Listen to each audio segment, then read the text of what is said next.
We are being played. We're being played like a flute, and we're all taking it lying down while I'm here to guide you from the darkness and bring you back into the light, because the breadcrumbs are literally beneath our feet. And we're too blind to follow them to the goal. We're going in, we're going deep, because this is all leading to the king, the golden king, the king in yellow. Now, before we go down this hole of glory, I have to give a spoiler warning. I'm going to be talking about a certain chapter from the new End and the Death Part 2 book. Also, I'm going to be talking about the Ravener, Eisenhorn, and Beckwin series. If you haven't read any of them, if you're currently reading and don't want to be spoiled, leave the video now. This is your only foil warning. After this, you will embrace the foil. Now that the unworthy have left, we can speak the truth of the foil. And I just want to bring everyone up to date with one of the big spoiler points that has happened in the Beckwin series. Basically, Beckwin, a clone of the original Beckwin, has found a world between worlds, a kind of pocket dimension. In this pocket dimension, there's an army, a vast army. It seems to be an Imperial army. There's custodies there. There's space marines there. There's a space marine that literally has wings like Sanguinis, a blood angel. It's insane. But also, there's an army of blanks, an army of blanks to combat the biggest threat. And right at the end of the book, we're given one of the biggest cliffhangers that we've ever known in a 40k book.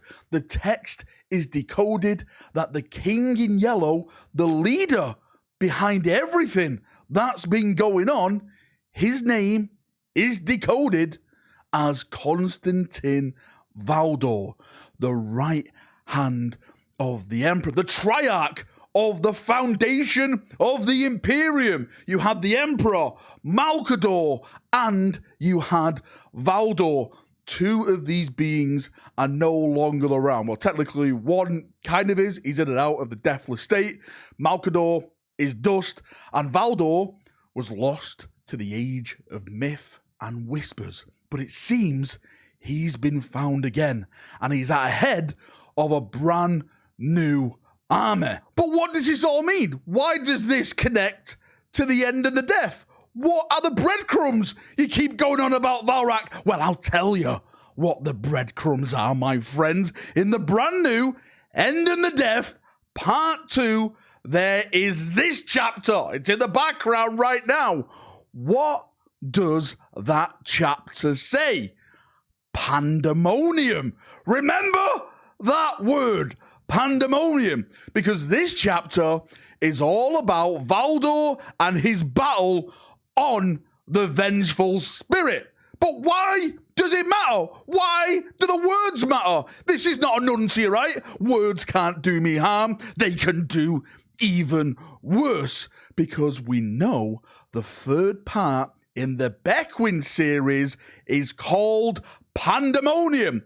Dan Abnett has done a chapter about Valdor. He finished the second book that revealed potentially Valdor is the King in Yellow, stating that the third book is going to be called Pandemonium, and then the first chapter in this new book is called Pandemonium, and it's all about Constantine Valdor. The foil, it's starting to seep into my brains. I can't handle this much power. It makes too much sense. The evidence is in front of us. It's all going down. People don't understand how big of a deal this can be. Listen, if you don't believe me, listen to this interview from Dan Abnett about it itself. I have been planning it for a long time. A long time. I had to get permission to do it. It's been a secret thing. It's been on a need-to-know basis only. Only a few select personnel have been allowed to know this until it actually came out. I'm not going to spoil it,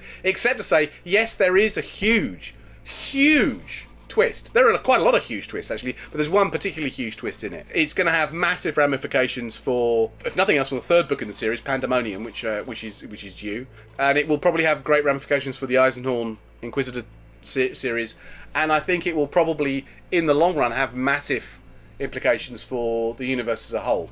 I quite like the fact that we can sneak a big twist like that into what appears to be a subsidiary story thread. I think is really fun because I think it made it twice as unexpected. This is why I keep going on about this. This is why I wear the foil for you. Because as Dan says, the ramifications, what this is going to have the effect on the 40k lore, the secrets, the circles of secrets, the circles within circles. It's all starting to make sense. You've got entire craft worlds in this story trying to stop what the possibility of the King in Yellow is doing. You've got Chaos themselves trying to stop this. This is going to rip everything we know apart.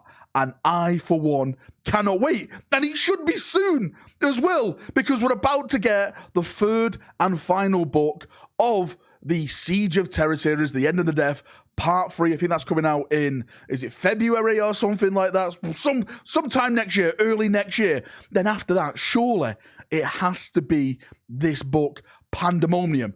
I am convinced that Dan has finished this book, and what he's doing now is tying these books back in the past to the actions of what's going to be happening in that book, or he's already tied it because the books are already finished. So it should be out for us. I'm going to say next year. I think next year is going to be the big reveal, and it's going to shake us all to our very core. Somewhere deep down inside of this ever-growing heart of mine, I was convinced that the King in Yellow would be Dawn, return to us in his splendid, glorious light, leading an army that the Emperor himself commanded him to do before he was fully interred upon the Golden Throne. But now, I am with the rest of you. I do believe that this is none other than Constantine Valdor, the King in Yellow, leading a new army. An army of whose purpose we don't know. Again, the theories, the foil. This could be the Emperor's final plan given to Constantine to happen over the 10,000 years it's taken him to build this force in secret to finally combat chaos and put them back from whence they came. See you, fellow followers. It's been fun. The foil weighs heavy on the head that carries it.